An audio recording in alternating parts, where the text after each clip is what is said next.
What's going on, everybody? So today we're reading Trading in the Zone by Mark Douglas, right? I'm gonna go ahead and read a chapter in it that really helped me out here, right? I'm gonna go ahead and read this section here, reacting to a loss, right? So it says, reacting to a loss. Eventually, our novice trader will experience a loss and being wrong, regardless of how positive he feels. It says, losing and being wrong are inevitable realities of trading, right? It says the most positive attitude imaginable, coupled with the best analytical skills, can't prevent a trader from eventually experiencing a losing trade. The markets are just too erratic, and there are too many variables to consider for any trader to be right every single time. Right? So you're going to take a loss. Right? What happens when the novice trader finally does take a loss? What effects will it have on his carefree state of mind? The answers will depend on his expectations going into the trade, and how he interprets the experience. And how he interprets the experience is a function of his beliefs and his attitudes, right? Mindset is everything when it comes to this, right? What if he's operating out of a belief that there's no possible way to avoid a loss? Because losing is a natural consequence of trading, no different from, let's say, a restaurant owner incurring the expense of having to buy food. Furthermore, suppose that he has completely accepted the risk, meaning that he has considered and accounted for all what would be otherwise be the unacceptable possibilities in the market's behavior, both financially and emotionally, right? Financially and emotionally, you got to accept it, that it's okay to take this loss. I can lose this X amount of money that I'm willing to lose, and emotionally understand that I can detach myself from this money and let it go in order to bet that I can receive some, right? So you have to detach yourself mentally, emotionally. That's why I always mention and speak on how spiritual trading is, because it takes a certain level of self-awareness to understand that in order to be consistent in this, you have to have a good relationship with self, ultimately your higher self, and that is also a form of God, because God is within everyone, right? Now suppose that he hasn't completely accepted the risk. What if his expectations did not take into account any market behavior other than what he wanted, right? From this mental perspective, if the market doesn't do what he wants, he's going to feel pain, emotional pain. Expectations are a mental representation of how some future moment in the environment is going to look, sound, feel, smell, or taste, depending upon how much energy is behind the expectation. It can hurt a lot when it isn't fulfilled. Okay? So people come to me, hey man, Anthony, like, I'm about to quit my job. I don't have any money. I want to trade. You have too much expectations into that account, that live account, or that particular trade you're gonna put in. Oh yeah, man, I'm gonna just risk everything on this trade. You have too much expectation. Because if you're attached to that money and you lose that money, you really need the money. It's gonna hurt you. It's gonna really hurt you emotionally and possibly financially if that's all that you have, right?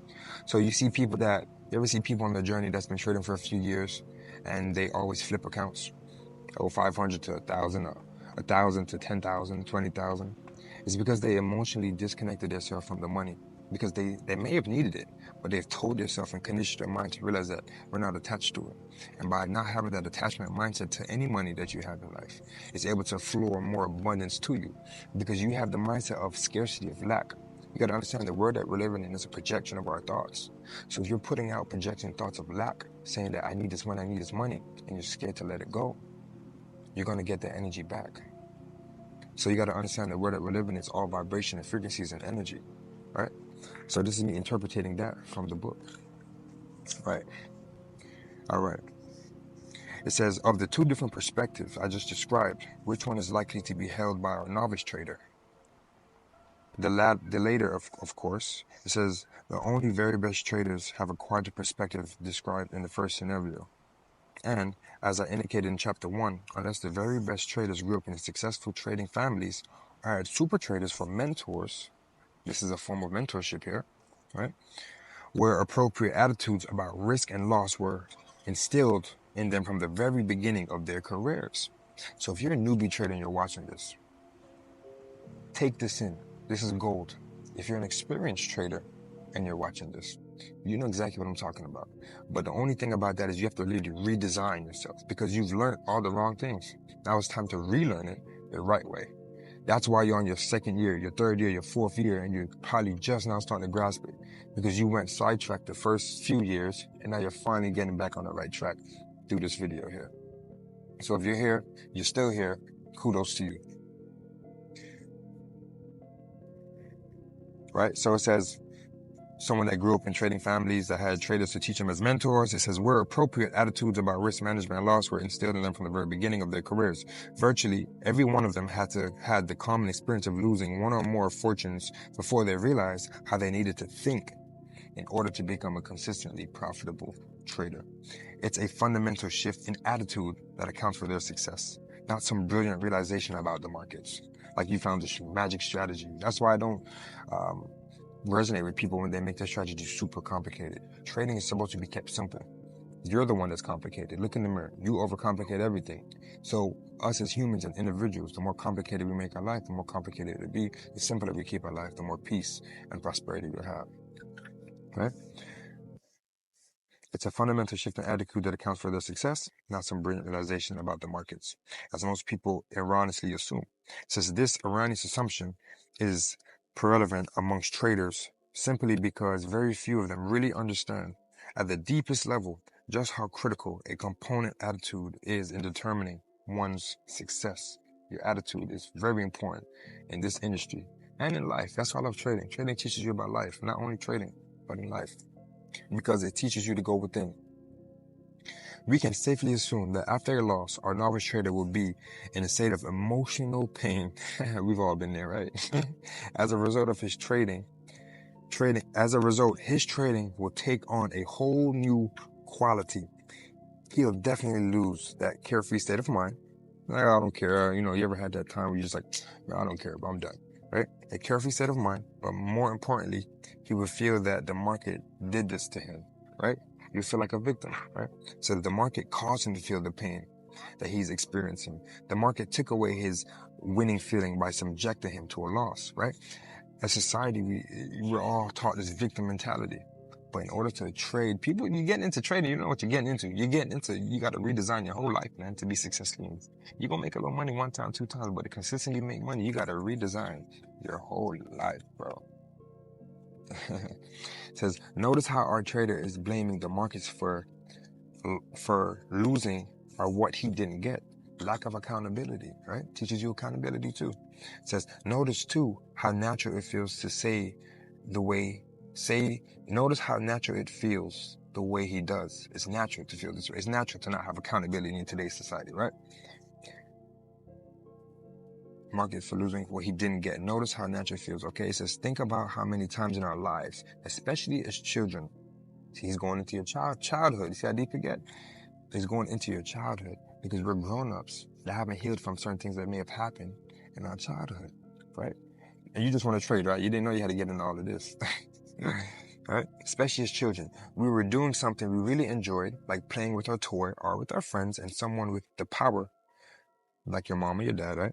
Our authority forced us to stop doing what we were doing and do something that we didn't want us to do, right? It says all of us have lost things, had things taken away from us, been denied things we've wanted or believed that we deserved, been prevented from continuing and actively we were in the middle of it or whatever we were passionate about, right? I get, what I'm saying, I'm trying to hurry up and get through, right? It says the point of this is that in many situations we did not need to take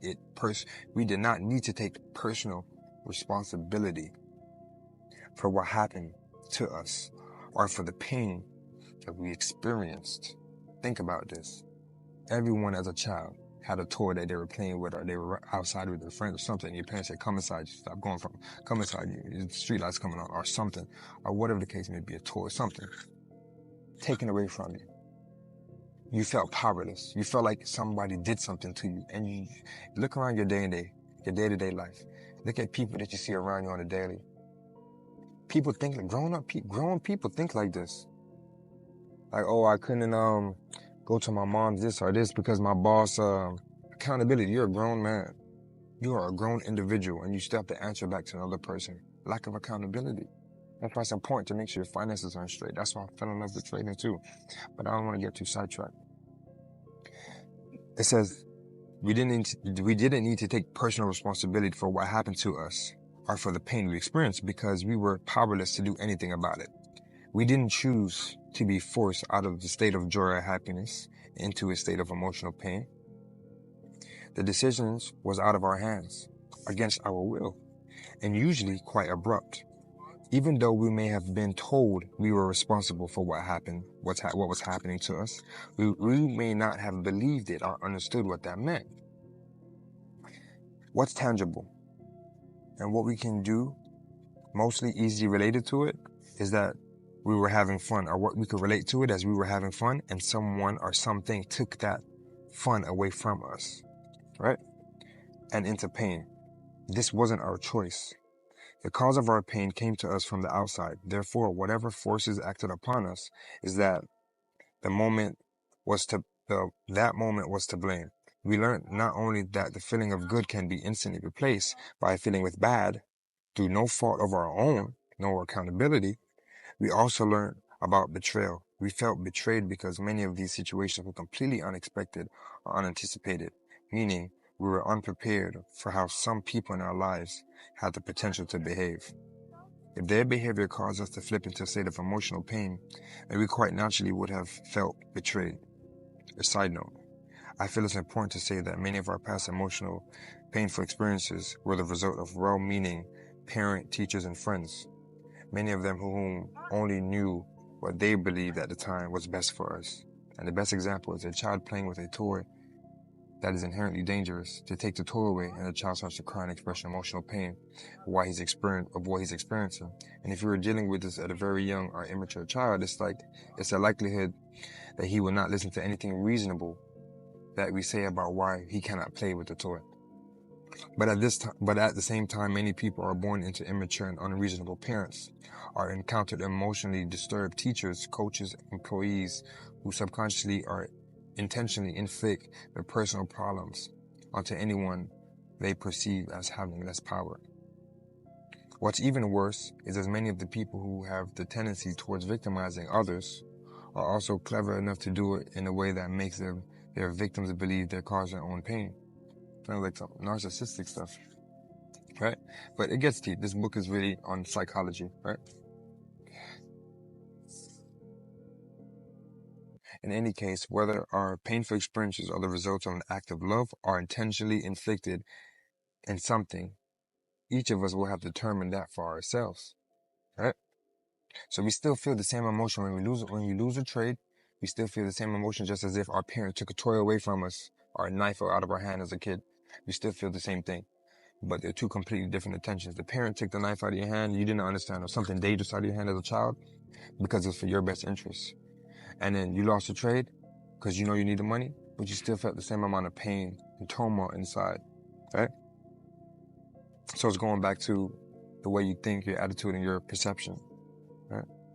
It says the implications that are, if we haven't learned to accept the inherent risk of our trading, and we don't know how to guard against making these natural connections between our past and the present, we will end up blaming the markets for our results instead of taking responsibility for them, right? Even though most people who trade consider themselves responsible adults, only the very best traders have reached a point where they can accept complete responsibility for the outcome of any particular trade. Everyone else, to one degree or another, assumes that they're taking responsibility, but the reality is they want the market to do it for them. The typical trader wants the market to fulfill his expectations, his hopes, and his dreams. Okay, I'm going to wrap it up here. Society may work this way, but the market certainly doesn't. In society, we expect other people to behave in a reasonable and responsible way. When they don't, and if we suffer as a result, society makes remedies available for rectifying the imbalance and makes us whole again. Right? For example, you're at the grocery store and the clerk is having a bad day, or the clerk gives you attitude, or something happens, you go tell the manager and someone fixes it for you. See, society has constructed that way of us to think, right? It says the market, on the other hand, has no responsibility to give us anything or do anything that would benefit us. Ain't no manager in the markets. Right? You say this may be the way the markets are advertised, and certainly it's not the impression, right? So people flashing things on Instagram and things like that, you don't understand what that person has gone through in order to reach that level. This is why I'm here making this video, to give value, to show you guys what it really takes to be profitable in this thing. This is not something that can be posted on Instagram. We're 15 minutes in and you're getting a glimpse of it, right? It says, but the reality is every trader who participates in the market does so for his own benefit. The only way one trader can benefit is if another trader loses, whether the loss is an actual dollar as a futures trader or an opportunity in a stock trade. All right, we're going to wrap it up. We ended on page 42, chapter 3, first paragraph. So listen, guys, stay tuned. I hope you guys can find some value from this. Love it. I'm show you guys the view. Check out the views.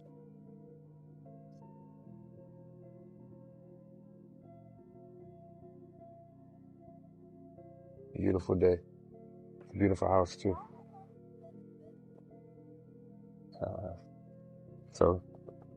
So yeah, we're out.